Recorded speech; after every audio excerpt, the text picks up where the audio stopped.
Assalamualaikum warahmatullahi wabarakatuh. Alhamdulillah, tidak pernah lisan kita berhenti memuji dan memuji Allah subhanahu wa ta'ala atas segala nikmat yang dilimpahkan kepada kita, terutama nikmat Islam dan iman. Karena dengan Islam dan iman kita jadi mengenal siapa pencipta alam semesta ini, termasuk pencipta diri kita sendiri. Dan kita jadi tahu tujuan kita berada di muka bumi ini, yaitu untuk mengabdi kepada sang pencipta Allah subhanahu wa ta'ala, dan tidak ada tujuan lain, serta mana yang harus kita kerjakan dan harus kita jauhi, dan mana yang boleh kita nikmati dan tidak boleh kita nikmati. Dan seorang muslim akan selalu bahagia dengan keislaman dan keimanannya karena dia punya panduan hidup. Dan dia tahu apa yang akan dia terima dari balasan kebaikan yang dia kerjakan baik di dunia maupun di akhirat. Dan dia juga berhati-hati dari apa yang dilarang karena dia tahu dari syariat Allah subhanahu wa ta'ala ancaman yang diancamkan kepadanya.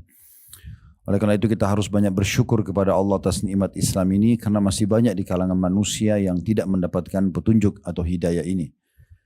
Selanjutnya kita panjatkan salam hormat kita kepada utusan Allah Nabi besar Muhammad sallallahu alaihi wa alihi wa sahbihi wasallam, sebagaimana Allah telah perintahkan kita untuk mengucapkan salam hormat tersebut, dan tentunya sebagai balas jasa dari 23 tahun masa hidup beliau dihabiskan untuk agama ini. 13 tahun fase Mekah semuanya dengan hinaan, cacian, dan puncaknya diusir dari kampung halamannya Mekah.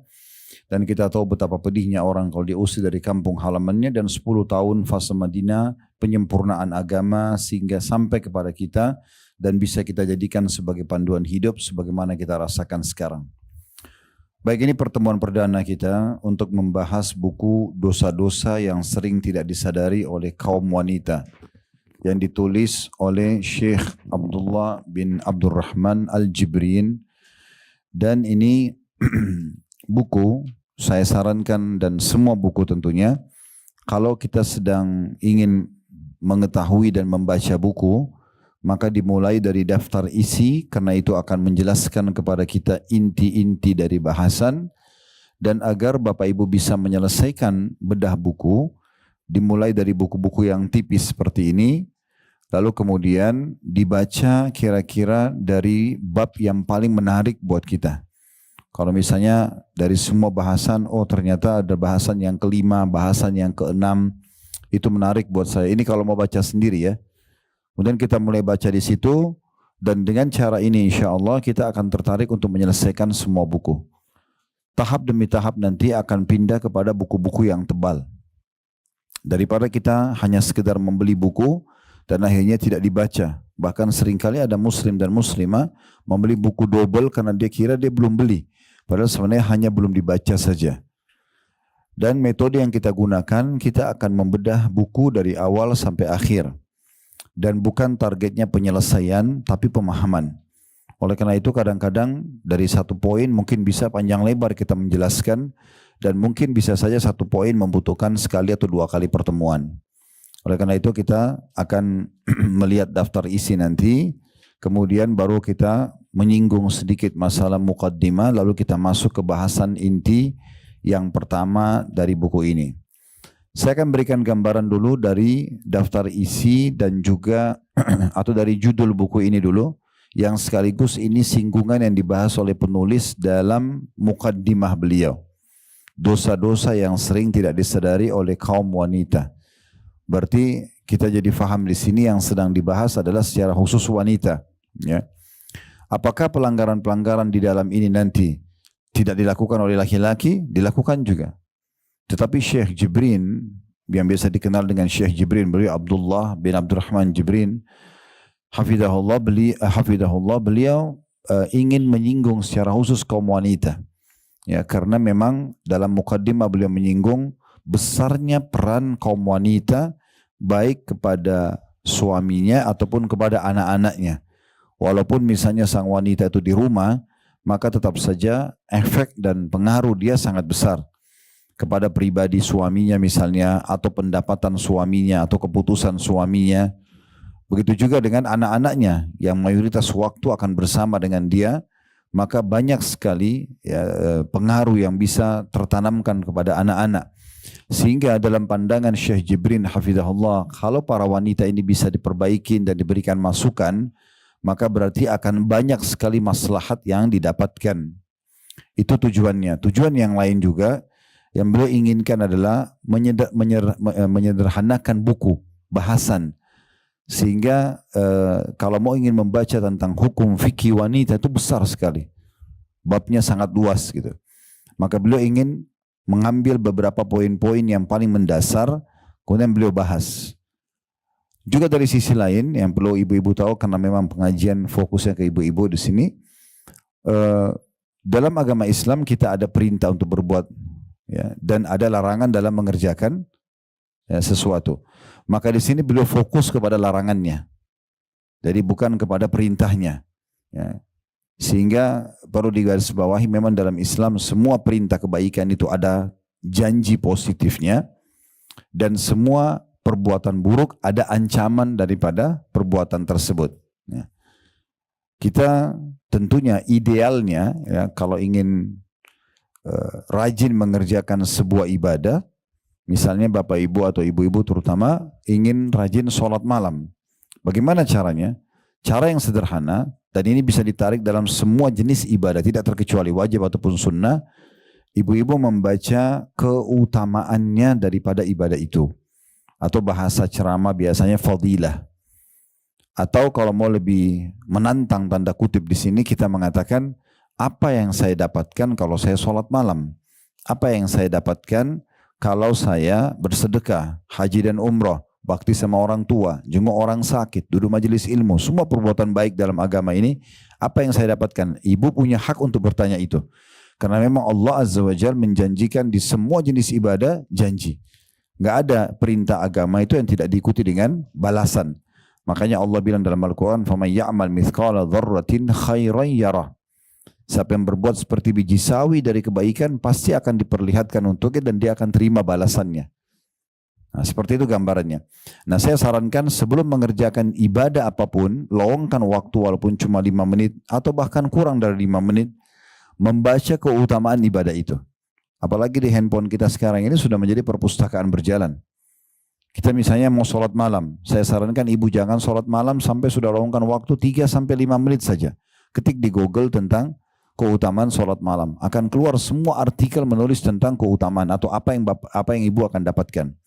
Ya, atau mungkin mau visual atau audio di media, di medsos sekarang ada, di TikTok, di Instagram, di Facebook, di YouTube, semuanya ada. Banyak di antara asatidzah kita atau ustadz-ustadz kita, dai-dai di jalan Allah ini, itu menyampaikan tentang keutamaannya. Sehingga nanti ibu akan termotivasi selalu untuk mengerjakan. Karena tahu, oh setiap saya sholat malam saya dapat ini, kayak gitu. Dan akan membuat kita bisa konsisten, atau bahasa agama kita istiqomah sampai meninggal menjaganya. Nah sebaliknya, kalau ada perbuatan buruk, dan misal, mudah-mudahan di sini tidak ada, tapi kalau ada seseorang muslim atau muslimah, dia terbiasa dengan satu pelanggaran agama, misal dia sering bohong, atau dia masih melihat yang haram, atau mendengar yang haram, atau menjamah yang haram, apa saja, maka itu dia tinggal mencari tahu tentang ancaman. Ya, ancaman daripada dosa yang sedang dia lakukan. Sama tadi caranya, searching saja di Google tentang masalah bahaya dusta misalnya, atau bahaya menipu, bahaya gosip, bahaya fitnah, bahaya mencaci maki, misal bahaya mencuri, bahaya berzina, bahaya riba, bahaya durhaka sama orang tua, atau ancamannya. Kalau mau visual atau audio bisa ke media-media tadi sudah kami sebutkan yang sudah tidak asing buat kita di masa ini. TikTok, Facebook, Instagram, YouTube, misalnya kita cari, maka kita akan temukan banyak sekali. Nah nanti dari amal yang kita ingin kerjakan tadi, kalau kita tahu apa yang kita dapatkan, kita bisa konsisten menjaganya dan selalu mengejar keutamaannya. Dan dari dosa kita akan tinggalkan karena ada ancamannya. Nah sekarang Syekh Jibrin akan masuk kepada poin yang kedua, tentang hal-hal yang dilarang berikut ancamannya.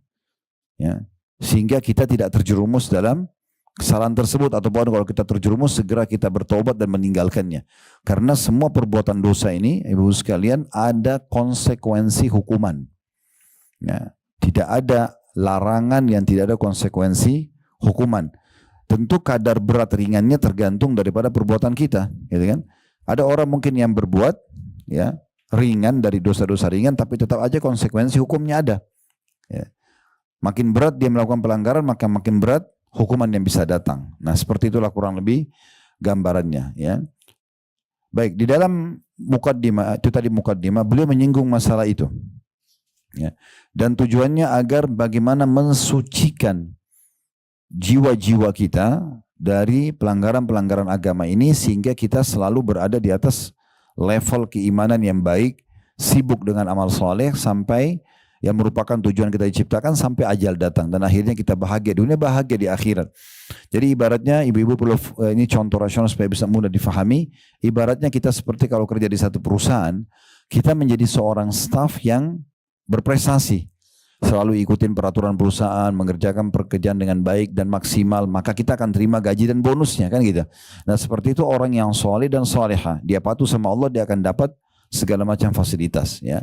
Begitu juga orang yang kalau jadi staf tapi dipelanggar, dia suka melanggar, ugal-ugalan, malas kerjain pekerjaan, telat, atau misalnya dia tidak tepat janji. Kemudian lebih parah lagi kalau dia melakukan kriminal, seperti misalnya manipulasi data, mencuri dan segala macam, maka itu akan tergantung kadar pelanggaran dia, maka akan ada hukuman. Minimal SP1, SP2 misalnya surat peringatan, ya. Kalau sudah SP3 peringatan terakhir, maka terakhirnya di PHK. Nah, seperti itulah. Ya, dia juga akan merusak nama baiknya, dia akan sulit diterima di perusahaan lain, akan kehilangan sumber pendapatan income dia dan seterusnya. Nah, itu kurang lebih gambarannya seperti itu. Nah, di daftar isi kita ada disebutkan di situ tentang masalah daftar isi dan mukaddimah, sudah kita bahas tadi. Kemudian ada kesalahan dalam berdoa. Ini bab pertama yang dibahas dalam buku ini. Dan dalam kesalahan dalam berdoa ini, itu ada banyak poin-poinnya. Ya, ada banyak poin-poinnya. Seingat saya mungkin kalau di buku ini, saya sempat lihat sepintas ada kurang lebih 9 poin. Ya, di bab pertamanya, kesalahan dalam doa. Di situ ada pergi ke dukun dan tukang peramal, kemudian berziarah kubur dan sengaja melakukan perjalanan jauh hanya untuk ziarah kubur, ada memulai ucapan salam kepada para wanita kafirah, kemudian ada jahil dan tidak tahu tentang urusan agama, ada meratapi dan berteriak, ya, dan meraung-raung pada saat meninggalnya seseorang, serta memukul-mukul wajah, bahasa agama kita niyaha. Itu yang kelima. Yang keenam ada pergi ke negeri-negeri kafir tanpa ada kepentingan dengan alasan, ya, yang tidak jelas secara syar'i. Kemudian yang ketujuh meminta dengan cara paksa agar suami, ya, menyiapkan segala macam fasilitas di saat suami tidak mampu. Di saat suami itu ada bahasan. Yang kedelapan mengejek dan menghina orang muslim atau muslimah. Yang kesembilan sebagian kaum wanita mendoakan diri mereka ditimpa keburukan ketika ada musibah. Nah, 9 poin ini itu dibahas di satu bab. Jadi di daftar isi itu kesalahan dalam berdoa terisi 9 bahasan. Jadi itu akan membutuhkan 9 pertemuan. Karena per satu poinnya kita akan bahas satu pertemuan. Ya. Begitu juga nanti di bab kedua, kesalahan yang berhubungan dengan rukun-rukun Islam. Ini juga ada poin-poinnya. Kemudian kesalahan berkenaan dengan pakaian dan berhias, ini juga ada poin-poinnya. Kesalahan berkenaan dengan rumah tangga dan hubungan suami istri, ada poin-poinnya. Kesalahan seputar pernikahan, ini juga akan ada poin-poin bahasannya. Kemudian bab selanjutnya kesalahan seputar etika keluar rumah, bepergian jauh atau safar dan campur baur dengan laki-laki. Dan yang terakhir kesalahan-kesalahan umum. Kalau kita lihat di situ sampai kurang lebih halaman 50. Dari halaman 1 sampai halaman 50 bahasan kita. Berarti buku ini jangan dilihat tipisnya, tetapi bahasan sangat padat. Dan saya sudah bilang tadi metode kita, insya Allah ke depannya kalau pengajian berlanjut terus, semoga Allah sehatkan dan mudahkan kita, dipanjangkan umurnya di atas ketaatan insya Allah.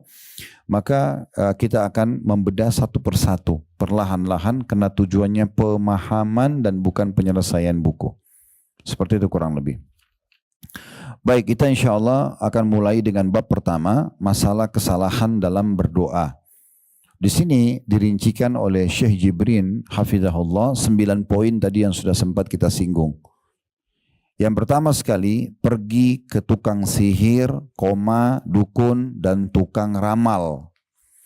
Pertanyaan sederhana dulu kita mulai, apa hubungannya antara bab Korelasinya apa antara kesalahan dalam doa dengan pergi ke dukun? Korelasinya ibu-ibu sekalian, karena dalam Islam kita kembali dulu ke tujuan asal dan awal serta pondasi kita diciptakan. Allah sebutkan dalam surah Az-Zariyat, surah nomor 51 ayat 56 ya. Di situ disebutkan surah Az-Zariyat surah nomor 51 ayat 56, potongan ayatnya, tujuan kita ada di sini dan pegangi baik-baik ayat ini, wa ma khalaqtul jinna wal insa illa liya'budun. Aku, kata Allah, tidak menciptakan, mengadakan manusia dan jin serta kita ada di muka bumi ini kecuali untuk menyembahku, mengabdi kepadaku, tunduk kepadaku. Itu tujuannya. Ini dulu kita sepakati. Berarti kalau ada yang tanya, apakah saya ada di muka bumi ini untuk sholat? Jawabannya iya. Untuk puasa, iya. Untuk haji dan umroh, iya. Bakti sama orang tua, iya. Majelis ilmu, ya. Itu tujuan-tujuan utamanya. Makan, minum, tidur, kumpul sama teman-teman, ini pernak-perniknya. Boleh asal halal, gitu kan? Dan pelengkap saja. Jangan sampai kita sibuk dengan pernak-perniknya dan kita lupa tujuan utama. Gara-gara ngobrol sama teman-teman, sholatnya terbengkalai. Nah itu berarti kan dia meninggalkan tujuan utama, pergi kepada pernak-pernik. Padahal ngobrol sama teman-teman hukumnya mubah. Selama bukan haram yang dibicarakan. Tetapi tidak boleh sampai terbengkalai tujuan utama kita diciptakan. Kan gitu. Nah itu poin dulu. Nah salah satu bagian daripada ibadah dan patuh serta mengabdi kepada Allah adalah doa. Ya, bahkan kata Nabi SAW, ad-du'a huwal ibadah. Doa itu adalah intinya ibadah. Kapan seseorang itu sudah terdorong dan termotivasi selalu mau berdoa kepada Tuhannya, berarti dia sudah punya pondasi dasar dalam ibadah. Doa itu kalau bahasa langsungnya adalah curhat ya kepada Allah. Komunikasi dengan Allah. Manja kepada Allah. Nah itu yang dimaksud dengan doa. Dan seorang penyair Arab mengatakan dalam susunan syairnya yang menarik, tapi saya terjemahkan ke bahasa Indonesia, janganlah kamu minta kepada manusia yang kalau kau minta kepadanya dia akan marah. Tapi mintalah kepada zat, maksudnya Allah, yang kalau kamu tidak minta dia justru marah. Kalau kita minta sama manusia, sekali kita minta dikasih, 2 kali dikasih, 10 kali dikasih, tapi setelah itu mungkin dia marah. Kenapa orang ini minta terus, kan gitu. Tapi kalau Allah sebaliknya, kalau ibu tidak minta sama Allah, Allah justru marah. Makin sering kita minta, makin tamak tanda kutip kepada rahmat Allah, makin besar pahalanya. Makanya dalam sebuah hadis riwayat Tirmidzi, kata Nabi SAW, man lam yad'ullaha yaghdab alaih. Siapa yang tidak minta sama Allah, tidak berdoa, justru Allah marah padanya. Justru Allah marah. Dan berdoa ini, ibu-ibu sekalian, dalam bab doa, berdoa agar nikmat Allah dipertahankan, itu jauh lebih besar pahalanya dibandingkan ujian sedang datang dan minta solusinya. Saya ulangi ya, berdoa di saat nikmat lagi ada, agar nikmat itu dipertahankan, itu jauh lebih afdal, lebih besar pahalanya. Misalnya ibu lagi sehat, ibu bilang, ya Allah pertahankan kesehatanku. Itu lebih afdal, lebih besar pahalanya dibandingkan ujian datang lalu minta solusi. Lagi sakit minta disembuhin. Jadi kalau kita kasih contoh, mana lebih afdal orang berdoa, minta agar kesehatan dipertahankan atau pada saat sakit minta sembuh? Maka yang pertama, minta kesehatan dipertahankan. Ibu lagi Allah bukain rezeki, minta agar diberikan keberkahan di rezeki itu, Allah berkahi, Allah tambah, Allah luaskan supaya tidak bangkrut, supaya tidak hilang. Itu lebih afdal dibandingkan nanti kalau sudah terlilit utang baru minta solusinya. Walaupun dua-duanya boleh. Apa maknanya penyampaian saya ini? Berarti tidak ada alasan untuk tidak berdoa. Karena banyak orang, ibu-ibu sekalian, mereka mau berdoa sama Allah sampai nangis-nangis, sampai ngerengek-ngerengek sama Allah di saat nanti ada musibah. Dia sakit nih. Yang pertama targetnya adalah dokter. Dokter pertama, dokter kedua. Nanti kalau dokter 30 dokter mentok nggak bisa sembuh, baru sholat tahajud. Nah, gitu. Harusnya tahajud dulu, baru kemudian ke dokter. Gitu. Minta dulu sama Allah. Kenapa kita ibu-ibu sekalian disuruh berdoa dulu sebelum aktivitas? Coba perhatikan ya. Berdoa sebelum makan, berdoa sebelum tidur, ya, berdoa sebelum masuk kamar mandi, berdoa sebelum keluar rumah, supaya kita minta dulu sama Allah, baru kemudian ya kita beraktivitas. Sehingga Allah subhanahu wa ta'ala terlibat dalam aktivitas kita itu. Bahkan ulama mengatakan ada sebuah hadis Nabi SAW yang mulia, mohonlah atau berdoalah kalian kepada Tuhan kalian, kata Nabi SAW ya, segala sesuatunya sampai tali sendal kalian yang putus. Manja sama Allah. Umar bin Khattab radhiyallahu anhu pernah jalan, sendalnya putus talinya. Beliau angkat tangan ke langit, disaksikan oleh orang. Alhamdulillah wassalatu wassalamu ala rasulullah, sambil angkat tangan, ya Allah sendalku putus, gantikanlah. Jadi saking mereka fahamnya makna doa itu. Mereka betul-betul menjadikan doa sebagai pondasi komunikasi mereka dengan Allah subhanahu wa ta'ala. Kalau kita sedang nikmat, yang ciptakan kita Allah, yang ciptakan nikmat itu Allah, yang bisa pertahankan hanya Allah. Kalau kita sedang ada ujian, yang ciptakan kita Allah, yang ciptakan ujian itu Allah, yang bisa memberikan solusi hanya Allah. Ibu harus belajar untuk membedakan mana konsultasi, mana curhat. Konsultasi boleh sama manusia dan hanya pada ahlinya. Ada permasalahan sama suami misalnya. Suami ucapin kalimat talak dalam kondisi emosi. Mau tanya hukumnya, datang ke seorang ustadz atau ustadzah, suami saya, ini konsultasi ya. Maaf saya mau tanya, suami saya ucapin tolak dalam kondisi emosi, jatuh nggak? Itu namanya konsultasi. Curhat itu, ustadz maaf ya, saya mau cerita dulu. Dicerita panjang lebar. Minggu lalu saya tidak ada apa-apa, dan 1 minggu ditarik cerita panjang lebar, sampai terakhir cuma mau nanya apa jatuh tolak atau tidak suaminya. Ini curhat namanya. Nggak tepat curhat sama manusia. Curhat itu hanya kepada Allah. Itulah inti doa. Ya.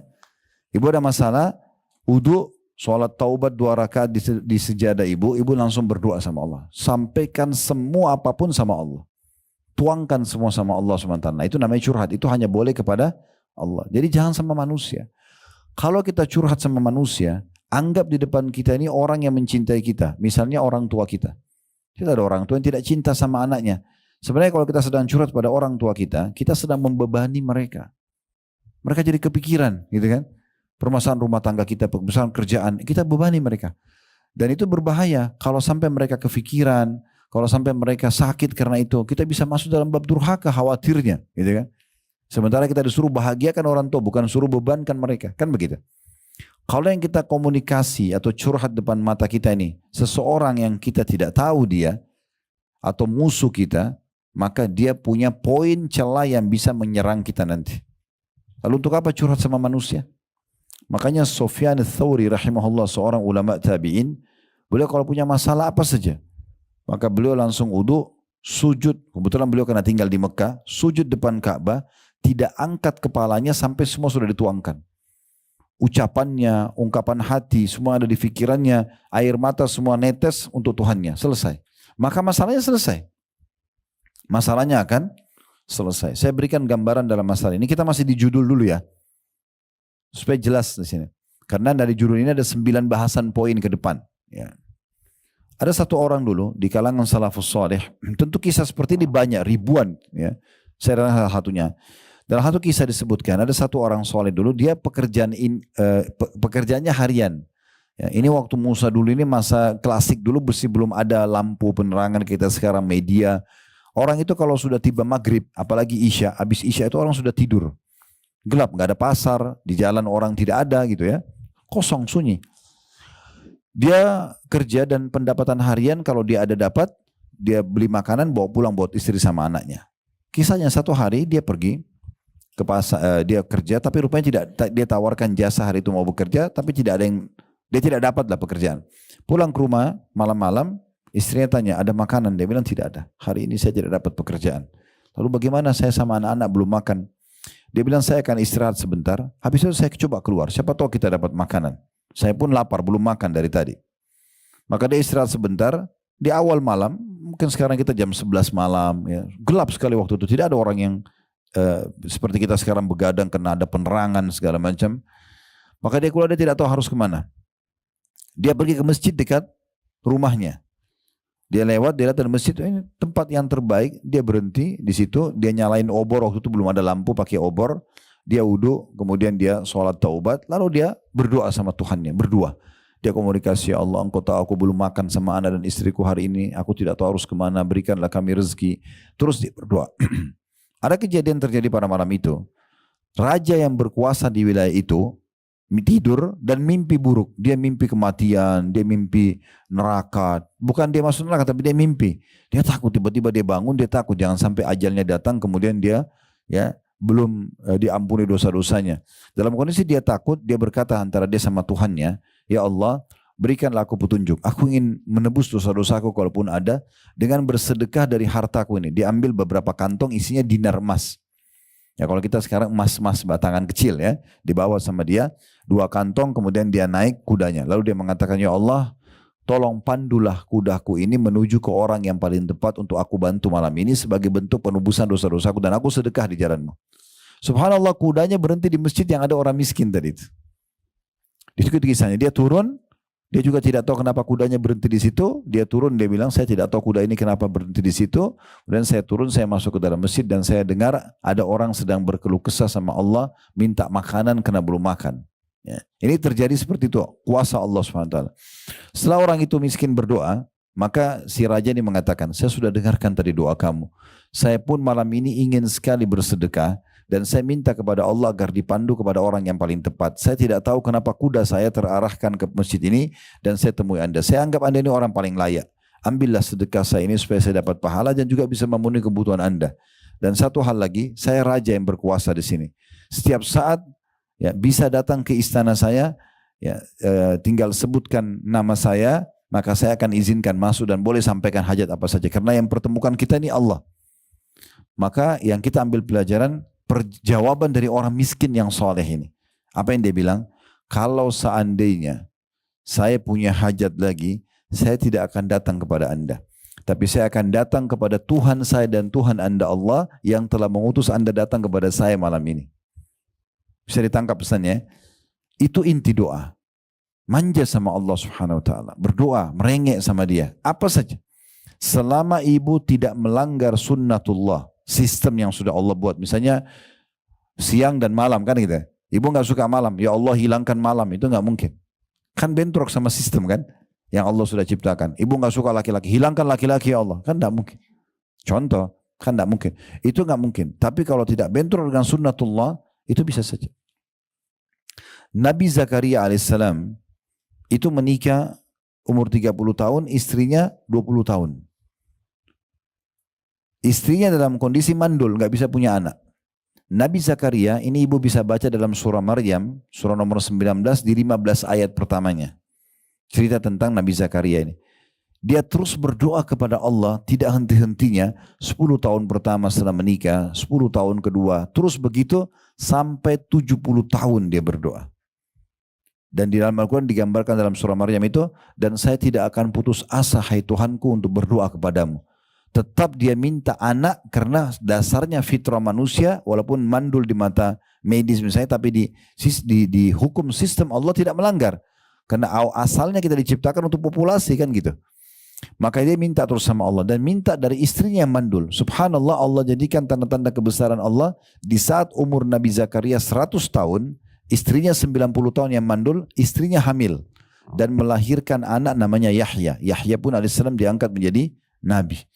Dan Allah katakan dalam Al-Quran untuk dijadikan sebagai tanda-tanda kebesaran Allah di muka bumi. Nah, itu kekuatan doa.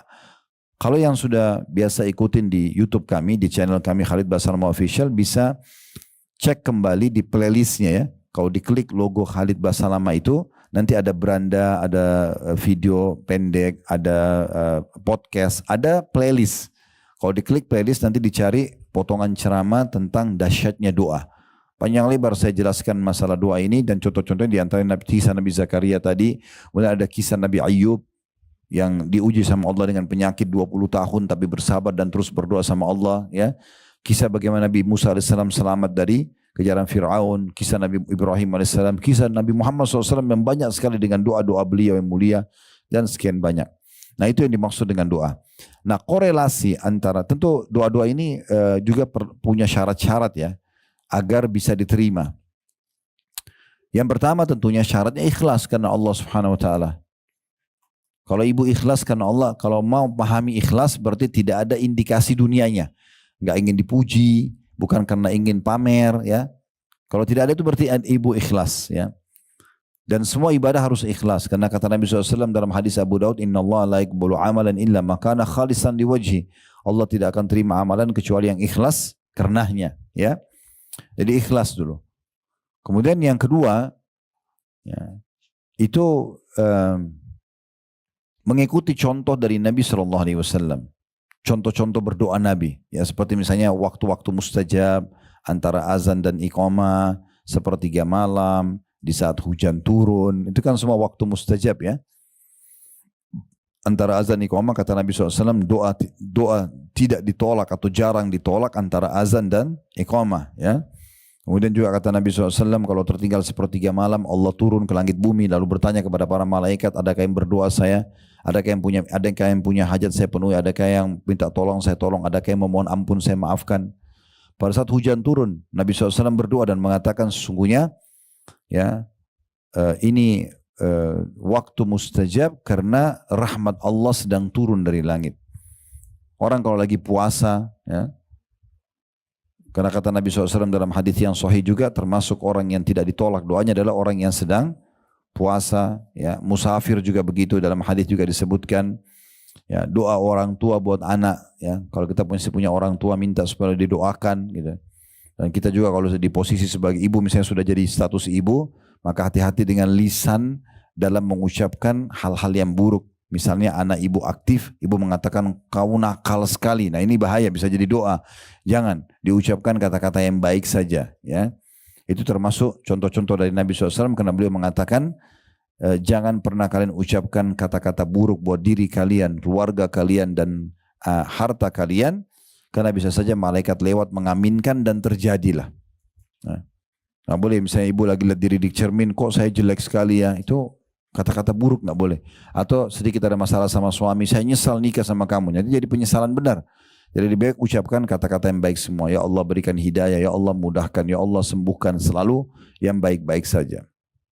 Itu diantara contoh terhadap atau tata cara atau apa yang disampaikan oleh Nabi SAW. Boleh mengangkat tangan, boleh tidak. Ya, Nabi SAW pernah contohkan angkat tangan, juga pernah tidak mengangkat tangan sambil berdoa. Kemudian selanjutnya yang ketiga itu adalah memuji-muji Allah, memulai dengan puji-pujian. Sama yang keempat, membaca salawat kepada Nabi SAW. Ya. Jadi puji-pujian kepada Allah yang ketiga, yang keempat membaca salawat kepada Nabi SAW. Nah, ini dua-duanya digabung dalam satu riwayat. Pernah ada seorang sahabat masuk ke masjid, kemudian langsung tiba-tiba dia angkat tangan, dia mengatakan Allahumma gfirli, ya Allah maafkanlah aku. Dia tidak memuji Allah, tidak baca salawat. Maka kata Nabi SAW, ista'jala hadha. Orang ini tergesa-gesa sekali. Harusnya dia memuji Allah dulu, membaca salawat kepadaku, kemudian baru dia sampaikan hajatnya. Ya. Dan Umar bin Khattab mengatakan, ya, dalam salah satu statement beliau, doa yang tidak diikuti dengan salawat maka tidak akan diterima oleh Allah, ya. Atau seperti itulah kurang lebih statementnya. Jadi memang kita harus membaca itu. Minimal ibu bilang alhamdulillah wassalatu wassalamu ala rasulillah, itu minimal. So, kalau tidak hafal bahasa Indonesia, ya Allah segala puji bagimu, puji-puji Allah gitu. Tuhan alam semesta, ya Allah, engkau lah zat yang telah menghidupkan aku, ya, memberikan aku kesempatan untuk sholat malam ini, atau untuk mengangkat tangan ini, atau mengucapkan kata-kata doa ini. Puji semuanya dengan puji-pujian. Makin sering ibu puji, maka makin Allah bukain pintu puji-pujian itu. Ya, orang kalau tidak pernah puji Allah, maka dia sulit untuk menyusun kata-kata. Tapi kalau dia sudah terbiasa, maka akan Allah bukakan pintu keberkahan dalam puji-pujian tersebut. Lalu, dan juga aku mengucapkan salam hormat kepada Nabi Muhammad SAW sebagaimana aku perintahkan aku mengucapkannya, gitu ya. Baru kemudian masuk ke doa. Ya Allah, sembuhkanlah aku dari penyakit ini, lunasilah utangku, mudahkanlah urusanku, berikanlah hidayah suamiku, berikanlah petunjuk anakku, atau berikanlah keturunan kalau belum punya. Apa saja sampaikan kepada Allah Subhanahu wa ta'ala. Itu yang keempat. Yang kelima, harus doanya diikuti dengan keyakinan bahwasanya Allah akan terima. Gak boleh ragu. Sesuai dengan sabda Nabi SAW, Udu'u rabbakum mukinuna bil ijabah. Berdoalah kalian kepada Tuhan kalian dengan penuh keyakinan akan diijabah, akan diterima. Ya. Fa inna Allah la yaqbalu du'a min qalbin ghafil. Karena Allah tidak akan terima doa dari hati yang lalai. Tidak boleh ibu ragu, saya berdoa sembuh nggak ya? Dilunasi utang saya nggak ya? Nah, gitu-gitu itu nggak boleh. Ya. Harus betul-betul yakin kalau kita diterima. Itu baru salah satu syarat diterimanya doa itu yakin. Karena Nabi SAW bilang Allah tidak akan terima berdoa kepada Tuhan kalian dalam kondisi kalian yakin diterima, karena Allah tidak terima doa dari hati yang lalai. Kalau hanya seperti orang kumur-kumur saja, rutinitas saja, itu enggak bermakna doanya. Ya. Jadi seperti ibu betul-betul lagi komunikasi dengan Allah secara langsung. Itu kekuatan doa di situ. Ya. Itu yang kelima. Yang keenam, tidak tergesa-gesa. Tidak tergesa-gesa ini maksudnya dalam mengucapkan tutur kata doa, susunan doa itu, dan juga tidak tergesa-gesa meminta jawabannya kepada Allah. Ya, misalnya ibu tadi sudah memuji Allah, alhamdulillah, wassalatu wassalamu ala rasulillah, lalu ibu mulai menyampaikan hajat-hajatnya semua, masing-masing mungkin punya hajat. Setelah selesai semuanya disampaikan dengan pelan, dengan santun, dengan tutur kata yang bagus, ya, tidak tergesa-gesa, ditutup juga dengan salawat kepada Nabi SAW misalnya, ya. Kemudian dia menunggu, ya, tidak tergesa-gesa. Dia terus ulangin doa itu sampai dia melihat hasilnya. Jangan putus asa. Dan kalau ibu menyusun kata-kata yang indah sekali, ya, kepada Allah Subhanahu wa taala, maka dalam sebuah hadis yang disebutkan oleh para ulama dan hadis yang sahih, kalau seorang hamba memanjatkan doa yang indah kepada Allah, Allah menerlambatkan jawabannya agar hamba itu tetap dalam doanya. Coba bayangkan bu ya, kalau ibu lagi sakit ibu bilang, ya Allah sembuhin saya, tiba-tiba sembuh. Kira-kira ibu masih berdoa? Allah terlambatkan 2 hari, 3 hari, 1 bulan, supaya ibu tetap dalam doa itu. Dan andai saja ibu lihat pahalanya itu pada hari kiamat, ibu berharap dari mulai lahir sampai mati berdoa terus, karena besarnya pahala yang didapatkan. Makanya Ibnu Qayyim rahimahullah mengatakan doa itu tidak ada ruginya diucapkan, karena dia dasarnya ibadah. Kita lihat jawabannya langsung atau belum, tetap dia nilai pahala. Tetap dia bernilai pahala di sini. Nah ini kita harus fahami baik-baik ya. Jadi tidak tergesa-gesa. Kata Nabi SAW, yustajabu li ahadikum malam ya'jal.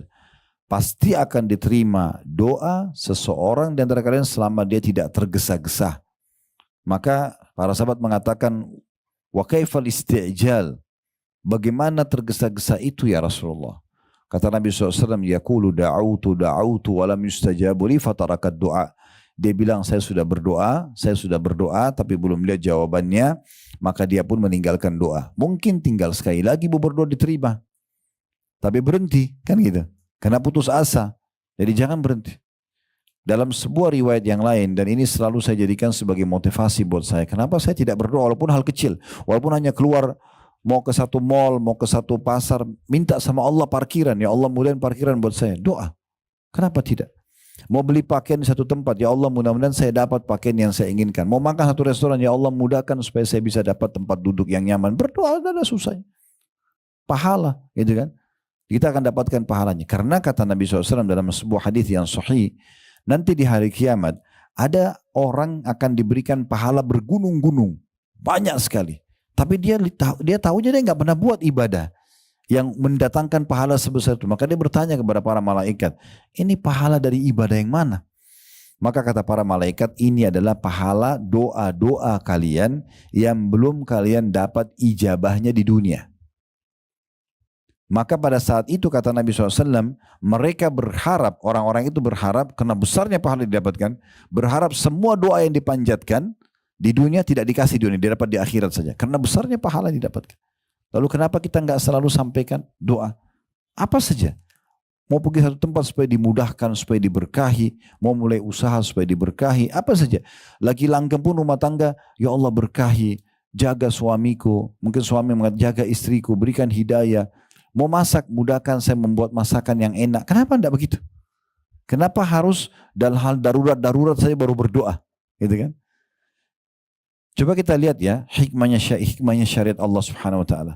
Kenapa kita ibu-ibu sekalian tidak baca bismillah sekali saja seumur hidup kalau mau makan? Kenapa setiap mau makan baca bismillah? Supaya selalu berhubungan sama Allah, gitu kan?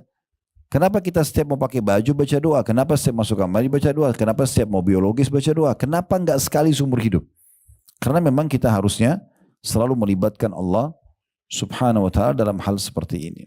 Nah, jadi ini tidak tergesa-gesa dalam mengharapkan pahala tersebut.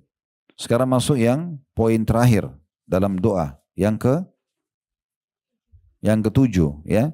Tidak meminta sesuatu yang haram dan menjauhi sumber makanan, minuman, pakaian yang haram. Jadi nggak boleh kita minta sama Allah supaya dikasih rezeki agar bisa main judi misalnya. Ini contoh. Atau kita minta, kita sementara minta tapi yang kita kenakan baju atau mukena haram, sejadah haram, ya. AC yang kita hirup udaranya dari sumber haram. Air yang kita minum sumbernya haram. Makanan yang kita makan sumbernya haram.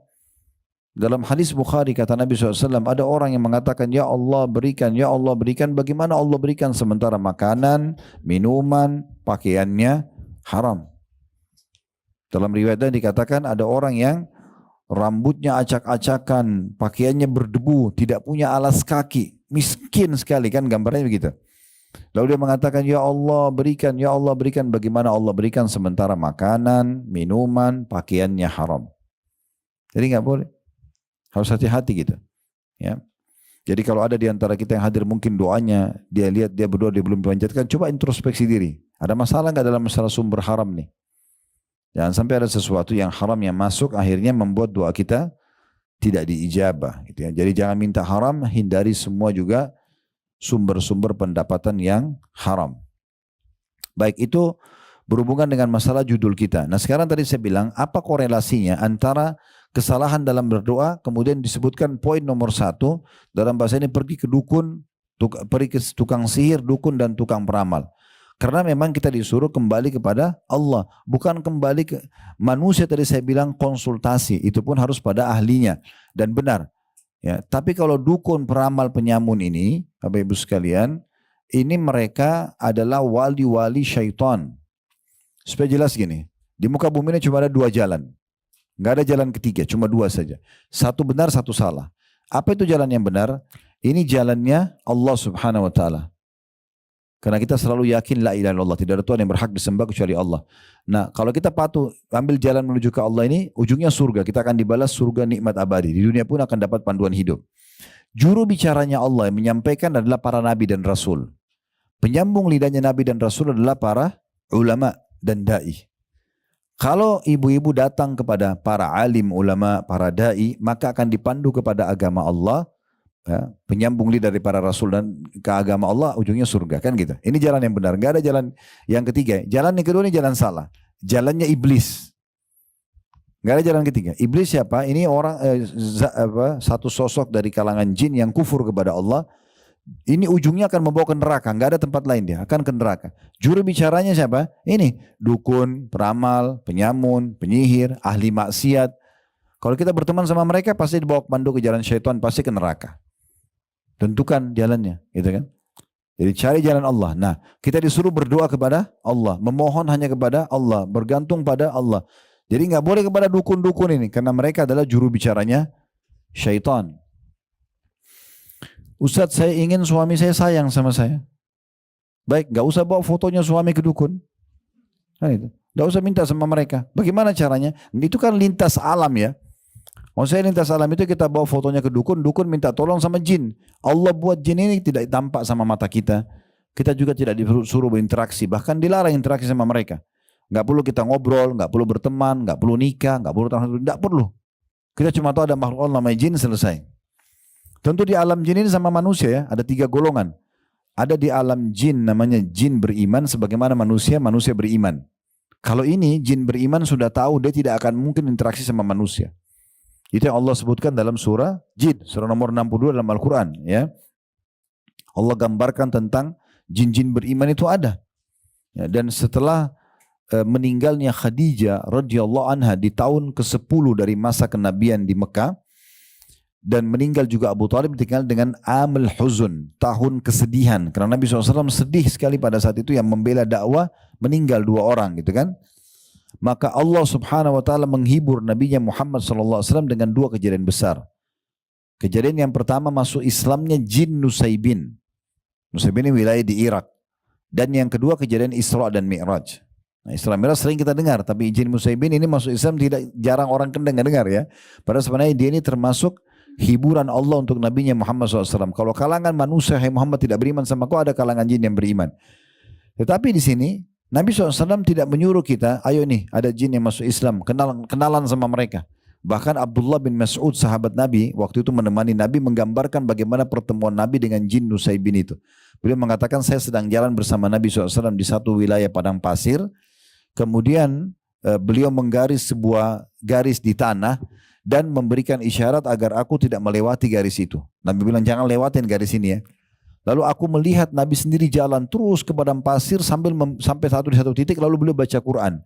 Gak lama kemudian datang banyak laki-laki yang menggunakan baju putih, kepala mereka seperti kendi-kendi air, kata Abdullah bin Mas'ud.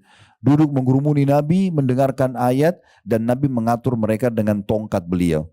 Setelah itu mereka bubar semuanya, lalu Nabi kembali dan mengatakan, hai Abdullah bin Mas'ud, tadi itu adalah saudara-saudaramu atau saudara kalian dari kalangan jin yang beriman.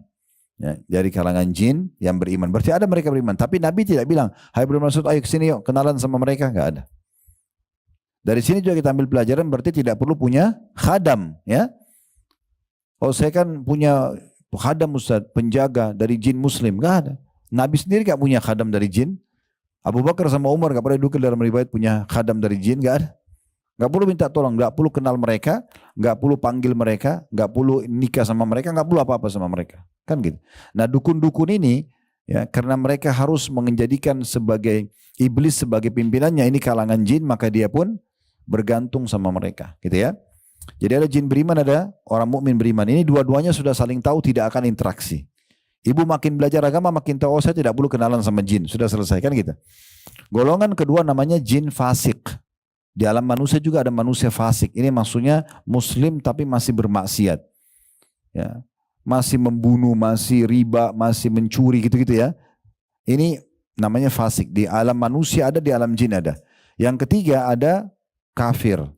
Jin kafir sama manusia kafir. Ini sama kafir-kafir ya. Nah di alam jin Bu, yang fasik sama kafir disatukan namanya syaitan. Semua syaitan pasti jin, tidak semua jin itu syaitan. Faham gak ini? Ngangung-nganggungnya gak tahu faham atau enggak. Allahu alam. Saya ulangi, semua syaitan pasti jin, tapi tidak semua jin syaitan, karena ada kalangan jin yang beriman. Ya. Di alam jin ada dakwah, ada jihad, ada seperti kita di manusia. Tapi kita gak perlu tahu itu. Karena memang mereka juga diciptakan untuk beribadah kepada Allah Subhanahu wa ta'ala. Nah, golongan syaitan inilah yang suka menyesatkan manusia. Di antaranya kerjasamanya kalangan dukun, peramal, penyamun, penyihir ini dengan syaitannya jin. Bukan semua jin. Kalau jin beriman tidak akan. Ya, gitu. Nah itu yang dimaksudkan. Jadi kalau kita mau, misal tadi saya kasih contoh, bagaimana supaya suami saya mau suami saya sayang dan cinta sama saya Ustaz. Atau seorang laki-laki mengatakan saya mau istri saya ya supaya suka sama saya misalnya. Maka caranya manusiawi aja. Tatapan mata yang syahdu, lisan yang santun, tangan yang ramah, kan gitu. Penuh hidupnya dengan royalitas dan loyalitasnya. Ya, dia siap berkorban untuk pasangannya, selesai. Akan cinta dia, kan gitu. Tapi kalau dia kasar, dia jahat, dia selingkuh atau apa, itu kan akan membuat orang tidak suka, kan gitu. Nah itu alam manusia. Jadi nggak perlu kita, atau misalnya pun ada foto antara kita sama suami sama istri, kirim foto kita pribadi misalnya, itu cukup. Untuk apa dibawa ke dukun ini? Kan itu. Sehingga syaitan masuk ke rumah kita untuk menengahi di antara kita, sama sekali nggak diperlukan. Sama sekali nggak diperlukan. Nah itu sebagai contoh saja. Cukup banyak cabang-cabang atau masalah-masalah yang dikerjakan oleh para orang-orang perusak ini. Ya, dulu di Indonesia nama mereka dukun. Penampilannya rambutnya gondrong, gelap mukanya, pakai tongkat, kepalanya tengkorak, menakutkan gitu kan. Kalau sekarang sudah banyak ganteng-ganteng sama cantik-cantik itu dukunnya. Ya, sudah tidak ke situ lagi alamnya mereka. Dulu dukun-dukun ini di beberapa perkampungan kita, saya pernah baca sendiri berita itu. Sampai karena mereka ada melakukan pelecehan seksual, mereka ada menipu masyarakat, akhirnya kebongkar kedoknya, sampai ada yang dibakar. Pernah dengar gak? Ada yang dibunuh, ada yang dibakar itu ya. Nah mereka ganti nama. Dan ganti nama gak nanggung-nanggung ini, ganti namanya kepada orang pintar. Paranormal, di atas orang normal. Ini luar biasa. Makanya jangan pakai istilah itu istilah mereka itu salah.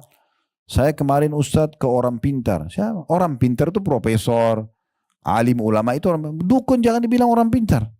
Ini salah, ini orang bodoh. Karena bodohnya mereka minta sama jin. Di Saudi Bu, ada satu kelompok dibentuk oleh pemerintah Saudi, ada kementeriannya ya. Kelompok Hizbah. Hizbah ini menegakkan yang ma'ruf, melarang dari mungkar. Mereka ada kementeriannya sendiri. Ya, mereka biasa naik mobil kalau lagi waktu sholat itu keliling-keliling. Kemudian kalau ada waktu sholat diingat, ayo sholat. Nah gitu ya. Saya nggak tahu kalau terakhir-terakhir ini mungkin ada perubahan di Saudi, tapi waktu saya masih mahasiswa di sana itu ketat sekali gitu. Ya, semua toko harus tutup. Kalau waktu sholat, waktu itu ya, harus tutup semuanya. Sampai orang tinggalkan. Tidak ada orang berani mencuri. Ambil barang, ketangkap, potong tangan. Kan gitu. Jadi memang peraturan-peraturan itu berjalan. Nah, salah satu tugas mereka di kementerian ini menegakkan amar ma'ruf dan nahi mungkar ini menangkap para dukun dan peramal penyihir gitu. Saya pernah nonton cuplikan pimpinannya kelompok ini yang pemerintah Saudi bentuk itu menangkap dukun-dukun. Ada satu dukun dia anggap dirinya dukun paling hebat dan ada di Saudi. Ya. Kalau tidak salah orang dari Mesir dukun itu. Terus ditanya sama dia. Dia tanya sama syekhnya itu, waktu dia lagi ditangkap, bagaimana kok bisa tangkap saya? Padahal saya sudah menyebarkan sekian banyak jin, syaitan di sini, ya, di tempat saya. Masalah disebutkan ribuan. Dia bilang kamu lupa, bahkan kamu tidak tahu dan tidak sadar kalau Nabi SAW sudah bersabda, siapa yang membaca pada saat keluar dari rumah, Bismillah, tawakkaltu ala Allah, la hawla wa la quwata illa billah. Dengan menyebut nama Allah, aku berserah diri kepada Allah, tidak ada daya dan kekuatan kecuali dari sisi Allah, maka malaikat akan berkata, engkau telah terlindungi dan tercukupi. Dan semua syaitan yang bertemu sama temannya melihat orang ini yang membaca doa ini akan berkata, bagaimana bisa kita ganggu dan sesatkan orang ini sementara dia sudah tercukupi dan terlindungi. Saya yakin saya baca doa itu. Tidak akan pernah ada jinmu yang berhasil, syaitan mau untuk menutupi aku bisa menangkapmu. Nah itu dihukum mati di Saudi. Kalau ketangkap ini dihukum mati. Mungkin kalau tidak salah sebagian sudah ada paket teks Indonesia kalau ibu ketik di YouTube itu tentang apa dukun-dukun yang ditangkap di Arab Saudi. Misalnya itu akan keluar tuh cuplikan-cuplikannya ya. Ada salah satu yang unik itu ya. Jadi dianggap itu waktu ditemukan tempat prakteknya ada burung merpati yang banyak sekali itu yang diikat kakinya, yang diikat sayapnya, ada nama-nama orang pakai kertas. Macam-macam lah ya. Ada jarum, ada ini, ada itu, ada boneka, wah perangkat-perangkat yang syaitan semua ini. Itu waktu ditangkap, itu semua dibebaskan. Itu kalau dicabutkan, itu namanya buhul ya, uqad dalam surah Al-Falaq ya. Wa min syarrin naffatsati fil uqad, dan selamatkan kami dari tiupan nenek-nenek sihir di uqad. Uqad itu yang mereka ikat-ikat. Jadi kalau dia mau sihir orang, biasanya foto itu, dia pasti ikatin sama benang lalu diikat. Itu namanya uqad. Nah ini ikatannya ini dibuka. Kalau ketemu buhulnya dibuka. Sambil baca surah Al-Falaq atau An-Nas ditiup lalu dibuka. Nah gitu ya. Nanti dia akan terlepas sihirnya itu. Nah seperti itulah. Yang jelas itu ditemukan di tempat praktiknya segala macam masalah ini. Gitu ya. Itu dilepas. Tapi bukan itu jadi bahasan kita. Karena ini orang akan dihukum mati. Sudah ketangkap dia. Kepergok. Maka syekhnya bilang, coba tunjukkan kepadaku bagaimana caranya kau panggil syaitanmu. Dia bilang, saya dipraktekkan sama dia karena disuruh. Dia pakai baju merah, semua serba merah dari kepala sampai kaki. Ya, insya Allah di YouTube masih ada cuplikannya itu. Kemudian dia pakai pecut kuda. Dia bilang dia panggil-panggil nama jinnya, syaitannya, kemudian dicambuk badannya. Kalau badan saya sudah berdarah-darah baru saya dengar suara. Jadi mereka itu repot sekali kalau mau minta tolong itu. Kalau kita dalam Islam tadi saya bilang alhamdulillah wassalatu wassalamu ala Rasulullah, minta pada zat pencipta dan raja yang sebenarnya sembuhkan penyakit saya. Tidak ada cambuk diri, tidak ada susahin diri, enggak ada. Bahkan buat dosa sebesar apapun tinggal tobat nasuha. Kata Imam Nawawi dengan 3 syarat. Sebesar apapun dosa itu. Tinggalkan dosa itu seketika, sesali, janji sama Allah tidak mengulanginya, selesai. Maka akan diterima tobatnya. Begitu mudahnya orang kembali kepada Allah subhanahu wa ta'ala. Lalu kenapa kita lintas alam ke sana? Kan itu. Begitu juga banyak wanita, kadang-kadang dia tidak sadar yang ciptakan muka kita ini, yang mengatur alis setebal ini atau setipis itu misalnya, atau model hidung, model mata, model bibir, rambut. Ini siapa yang buat? Kita atau Allah ini? Allah. Kita kan lahir sudah begini kan? Kita nggak bisa milih. Allah suruh pakai perangkat ini untuk tunduk kepadanya. Kenapa kita tidak percaya diri? Kenapa kita anggap, oh saya jelek, saya kurang, saya ini? Ini Allah yang ciptakan. Jangan hina diri kita, karena ini penciptanya Allah subhanahu wa ta'ala. Allah yang ciptakan kita. Dan Allah ingin tunjukkan, ada yang cantik sekali, ada yang kurang, ada yang jelek. Itu Allah tunjukkan kemahakuasanya. Tapi itu pun cuma di mata manusia. Makanya kata Nabi SAW, Inna Allah la yanduru ila suwarikum wala ajsamikum. Allah tidak pernah lihat ke paras wajah kalian dan tubuh kalian. Tidak pernah. Kalau tolak ukurnya harus cantik dan gagah yang masuk surga, ini repot. Gitu kan? Maka kata Nabi SAW, Allah tidak lihat paras wajah dan paras tubuh kalian. Walakin yanduru ila kulubikum wa amalikum. Tapi Allah melihat kepada hati kalian dan amal-amal kalian. Itu tolak ukurnya. Walaupun dia paras wajahnya dianggap di mata manusia kurang, fisiknya kurang, tapi dia saleh atau salihah, dia ahli surga. Walaupun tampan, cantik, tapi kalau durhaka kepada Allah masuk neraka. Ya. Abu Lahab itu orangnya tampan sekali, tapi ahli neraka. Ya. Disebutkan dalam beberapa riwayat orangnya putih, kekar, tinggi, ganteng, tapi dia ahli neraka, kufur kepada Allah SWT. Kan gitu. Banyak sahabat-sahabat yang lain kalau pernah dengar namanya Julaibib. Pernah dengar gak? Julaibib ini dikenal julukannya itu oleh para sahabat si buruk wajah. Buruk rupa. Karena memang orangnya jelek secara paras wajah. Waktu Nabi SAW melihat Julaibib sudah membutuhkan istri dan beliau tahu orang ini punya fisik kurang gitu. Maka beliau mengatakan, hai Julaibib, kenapa kau tidak menikah? Dia mengatakan, ya Rasulullah, siapa yang mau sama saya? Dia tahu dirinya. Saya punya kekurangan fisik seperti ini. Paras wajahnya jelek gitu. Bahasa langsungnya ya. Badannya pun kecil. Lalu kemudian kata Nabi SAW, saya akan nikahkan kamu insya Allah. Maka Nabi langsung ajak Julaibib datang ke rumah satu orang Ansar, terkenal di situ punya anak perempuan yang cantik dan solehah.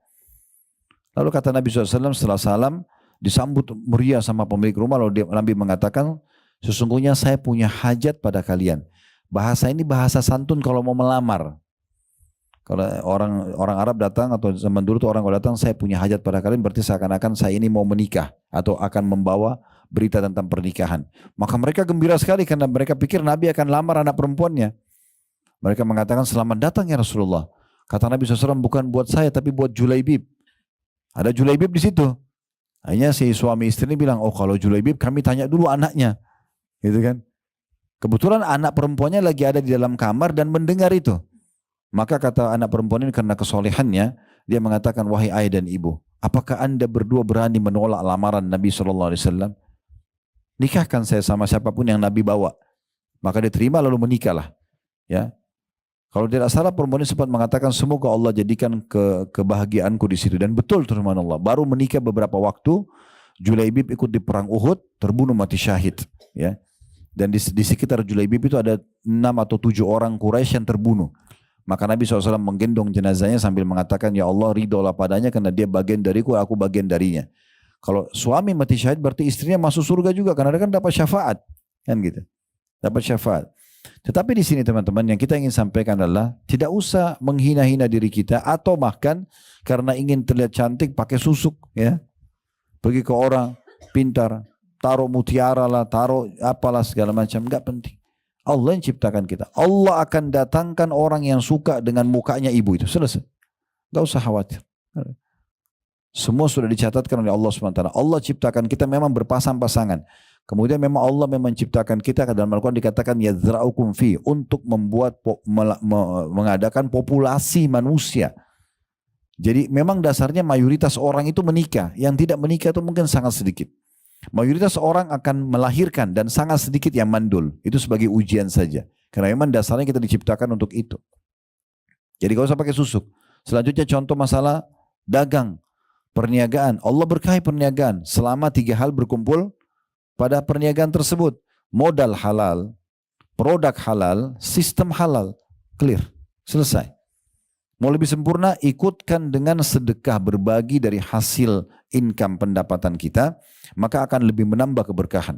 Dalam hadis Bukhari, kata Nabi SAW, ada terjadi di masa sebelum kita dulu, kata Nabi SAW, ada orang yang lagi di kebunnya, dia lagi menunggu hujan. Musim panas peceklik, panas sekali. Lalu lewat awan di atas kebun dia, terdengar suara dari awan itu, tuangkanlah hujan di kebunnya fulan. Maka dia dengar suara itu. Dan fulan bin fulan yang disebutkan nama di awan itu adalah orang yang dekat situ kebunnya. Maka orang yang mendengar ini ikuti awan tersebut. Dan ternyata awan itu betul. Turun di situ. Orang lain tidak dapat hujan, orang itu dapat hujan. Maka dia penasaran, dia datang temuin pemilik kebun lalu dia katakan, amalan apa yang kau kerjakan di kebun ini? Maksudnya seakan-akan dia mau mengatakan, kami semua tunggu hujan tidak dapat, kamu sendiri dapat hujan dan awan datang khusus di kebunmu nih.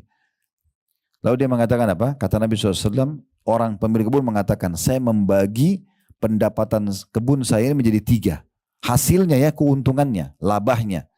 Jadi bukan modalnya. Saya membagi menjadi 3. Yang pertama, saya sedekahkan sepertiganya. Yang kedua, sepertiganya saya gunakan untuk kebutuhan keluarga saya. Yang ketiga, sepertiganya lagi, saya kembalikan untuk tambahan modal. Jadi ada yang dia sedekahkan, dia keluarkan ya dari hasilnya. Maka itu akan menambahkan keberkahan gitu ya. Berarti kita tinggal minta sama Allah, kita tinggal berusaha di alam manusia. Tidak usah pergi ke dukun, ya, peramal, penyamun, penyihir ini.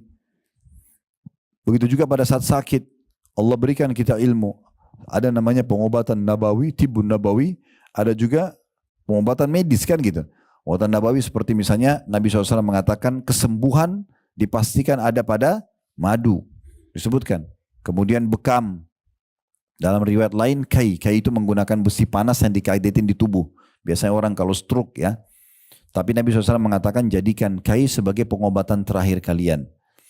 Cuma madu jadikan penyebutan nomor 1. Ada pernah sahabat kakaknya sakit perut. Lalu datang kepada Nabi SAW mengatakan, ya Rasulullah kakak saya sakit perutnya. Kata Nabi SAW, kasih madu. Minumin madu. Orang ini pulang, berikan madu tapi dia buru-buru. Habis minum madu, wah kok tidak sembuh? Langsung balik ke Nabi, ya Rasulullah belum sembuh. Apa kata Nabi SAW? Allah pasti benar dan perut kakakmu yang bohong. Sabar, konsumsi aja dulu. Gak mungkin salah penyampaian, gitu kan? Tentu kita tidak bicara ini kalau kualitas madunya gak bagus ya.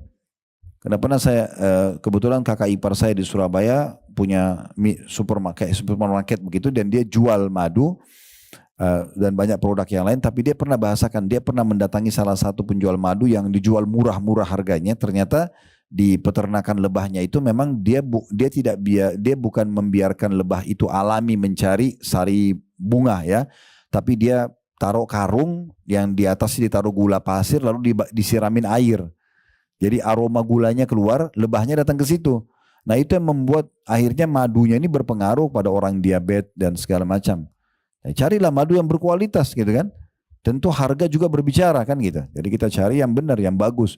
Maka itu pasti akan benar. Begitu juga dengan jintan hitam atau habbatus sauda. Ya. Walaupun sekarang di Timur Tengah yang dikenal habbatus sauda, semua negara biasanya ada. Di Indonesia pun ada jintan hitam ya. Tapi yang dikenal kalau Timur Tengah itu yang dari Ethiopia, hitam pekat. Itu dikonsumsi beberapa butir. Nabi SAW sudah bilang, habbatus sauda, dawa'un likulli da'il lassam. Biji hitam atau jintan itu adalah obat untuk semua penyakit kecuali kematian. Dan dia bilang, masa sih? Nggak boleh. Nabi sudah bilang, harus kita yakini itu benar. Ya, dan habbatus sauda, kalau saya ini saran saya saja. Saya bukan menyinggung tentang masalah teman-teman penjual herbal, bukan ya. Tidak sama sekali. Tapi kalau konsumsi habbatus sauda jangan banyak-banyak. Ya. Karena kadang-kadang kalau yang di kapsul itu kan kita tidak tahu kadar berapa butir di dalam ya. Saya pernah kedatangan di toko kami ada satu herbalis itu sudah tua umur beliau mungkin 80 tahun. Udah putih semua rambutnya, udah tua. Beliau mengatakan Ustaz jual habbatus sauda. Saya bilang iya. Ustaz bagaimana konsumsinya?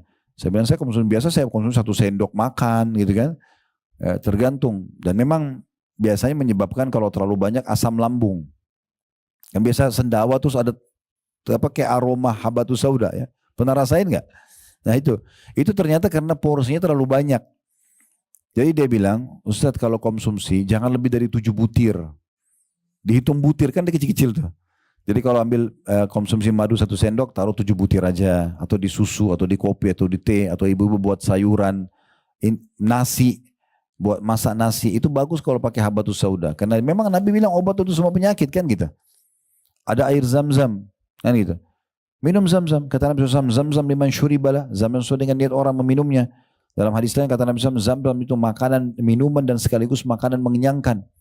Bisa menyembuhkan, ya bisa doa mustajab, kan gitu.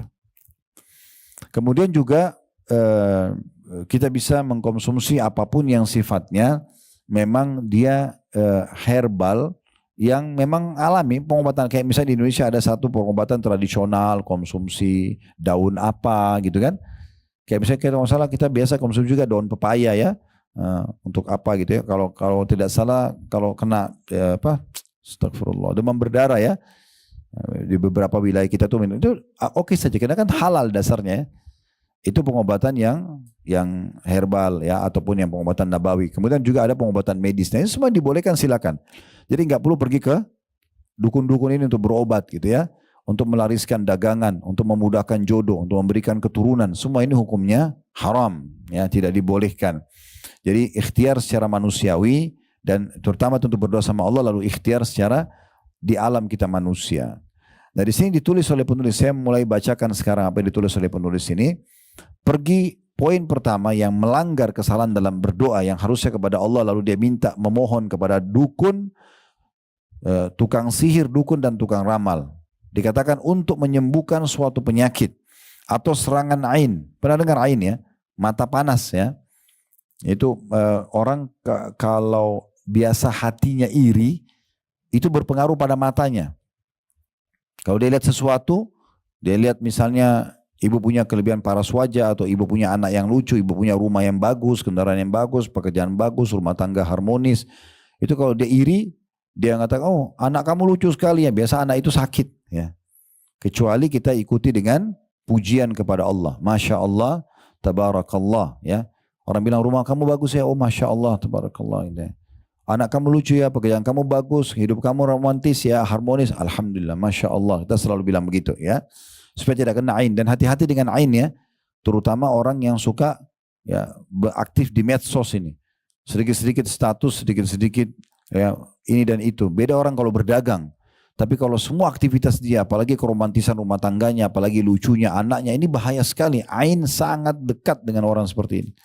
Dan kata Nabi SAW, hati-hati dengan ain, hadis sahih. Hati-hati dengan ain, karena dia bisa membuat manusia masuk ke dalam kuburan dan unta masuk ke kuali. Dia menyebabkan kematian. Dan kata Nabi SAW, mayoritas umatku meninggal karena ain. Mayoritas umatku, kebanyakan meninggal karena orang tidak tahu. Di Saudi itu, mereka karena khawatirnya dengan ain, biasa kalau di depan rumahnya sering ada kaligrafi Masya Allah, tabarakallah gitu kan. Di mobil mereka juga ada stiker Masya Allah, supaya orang terbiasa baca itu. Nah kalau kita mungkin tidak begitu tidak masalah ya. Tetapi paling tidak kalau ada orang puji, ibu sudah tahu, oh ibu selalu bilang Masya Allah, tabarakallah. Bahkan untuk diri kita sendiri. Ibu lagi di depan cermin, oh Masya Allah, ciptaan Allah, kita begitu.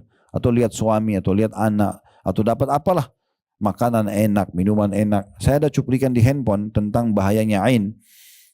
Cukup banyak sekali ya yang yang terjadi. Ada orang di Saudi itu lagi dihidangkan teh sama temannya. Dia bilang, oh tanganmu hebat sekali buat teh. Tiba-tiba pecah gelasnya. Karena dia ain memang sudah terbiasa hatinya iri, matanya jadi panas gitu ya. Nah kadang-kadang ada orang tidak faham kalau ain itu sudah ada obatnya dalam Islam. Sebelum kena kita selalu memuji Allah. Baca zikir pagi petang, baca doa kalau keluar rumah, kalau dipuji bilang Masya Allah, tabarakallah gitu ya. Juga kalau sudah kena nanti ada caranya dengan ruqyah syariah. Ini nanti di pertemuan kedua kita akan lanjutkan tentang bahasan ruqyah syariah. Karena ini satu poin ini tidak bisa satu kali pertemuan. Bahas dukun, jin, peramal, penyamun ini nggak selesai-selesai. Ya, biar 3 hari 3 malam pasti akan terus. Karena contohnya terlalu banyak ya yang terjadi dan keburukannya terlalu besar gitu. Saya ulangi kata penulis di poin pertama, pergi ke tukang sihir, dukun atau tukang peramal yang untuk menyembuhkan suatu penyakit atau serangan ain atau melepaskan pengaruh sihir ya. Misalnya ada orang disihir lalu dia ke dukun juga supaya dilepaskan oleh sihir. Oleh sihir ini nggak boleh. Pengobatan sihir dengan sihir nggak boleh. Ya. Atau mencari pekerjaan. Kalau kita tambahkan mungkin dengan menebak masa depan, garis tangan, jodoh, ini semua nggak ada dalam Islam. Ya, meramal-ramal ya. Termasuk tidak boleh percaya dengan ramalan bintang. Ya, ini kan tradisi kita dari kecil. Kamu bintangnya apa? Sagittarius, saya Taurus, ini Gemini, itu nggak usah. Semua itu dewa-dewanya orang-orang di Yunani dulu, masa dulu. Akhirnya di situ apa isinya? Kan tebak kan jodohnya, warna kesukaannya, nasibnya. Jadi itu pelan-pelan hapusin udah, nggak usah ada. Ya, nggak ada semua itu. Dalam Islam itu tidak ada. Rasulullah SAW telah memperingatkan dengan keras agar tidak mendatangi mereka.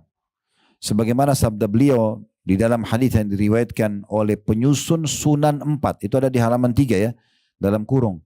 Sunan 4 maksudnya Sunan Nabi Dawud, Tirmidzi, Ibnu Majah dan An-Nasai.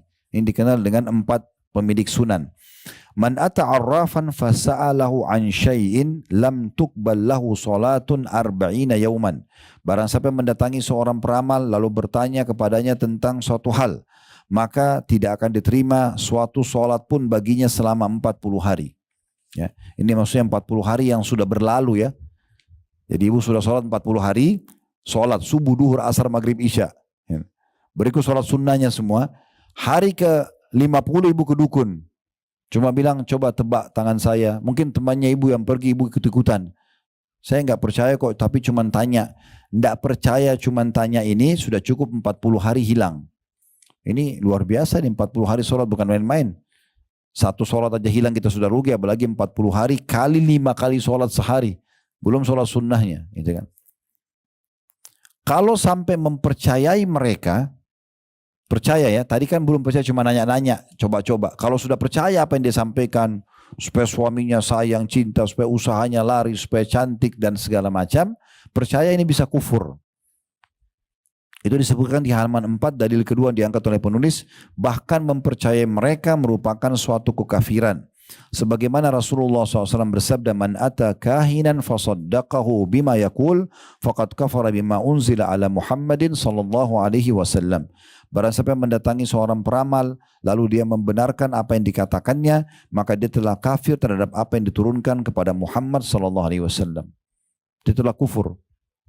Udah percaya, dia harus taubatnya, memperbaharui syahadatnya. Dia memperbaharui syahadatnya, jadi nggak boleh main-main ini. Oleh karena itu nggak boleh coba-coba kenal mereka. Nggak usah coba-coba datang. Nggak usah coba-coba lihat cuplikannya, nggak perlu. Dan luar biasa di Indonesia ini ada dukun-dukun itu berpenampilan seperti ustadz. Ya.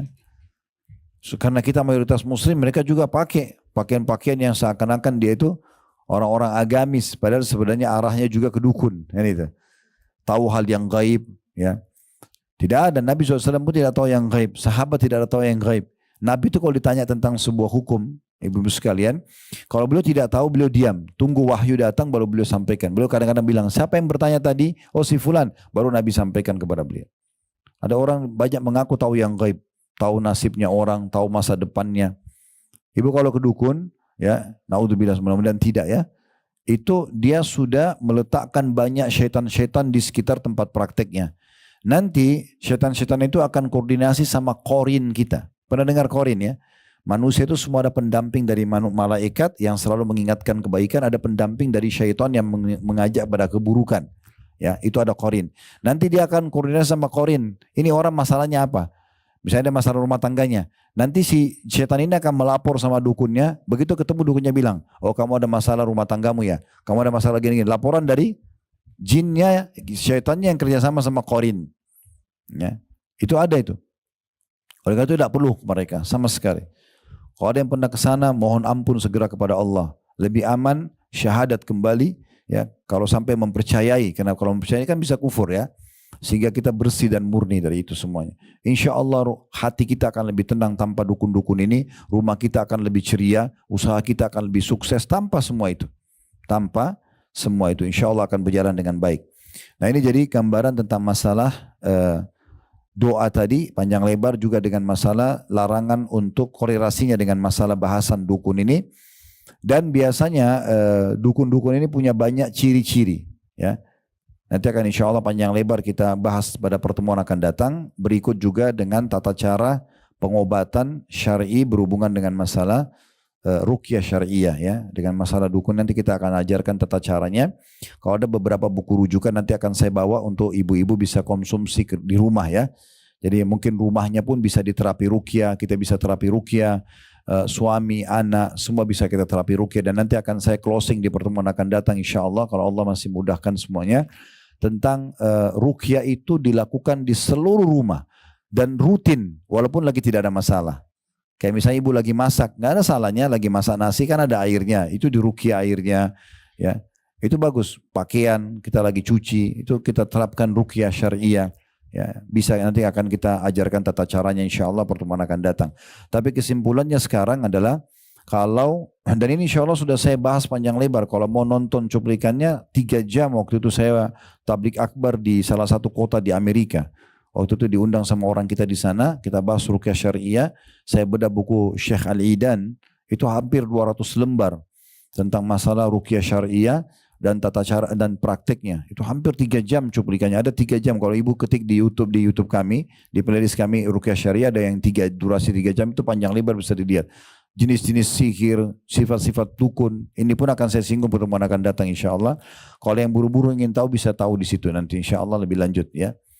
Baik, ini bahasan kita insya Allah dan kedepannya sebagaimana saya bilang tadi kita masih berlanjut di poin 1 dulu untuk menyelesaikan dengan tambahan-tambahan informasinya. Baik, itu saja, mudah-mudahan bermanfaat. Kalau ada benar dari Allah, kalau salah dari saya mohon dimaafkan. Subhanakallahumma bihamdika asyhadu an la ilaha illa anta astaghfiruka wa atubu ilaik. Wassalamualaikum warahmatullahi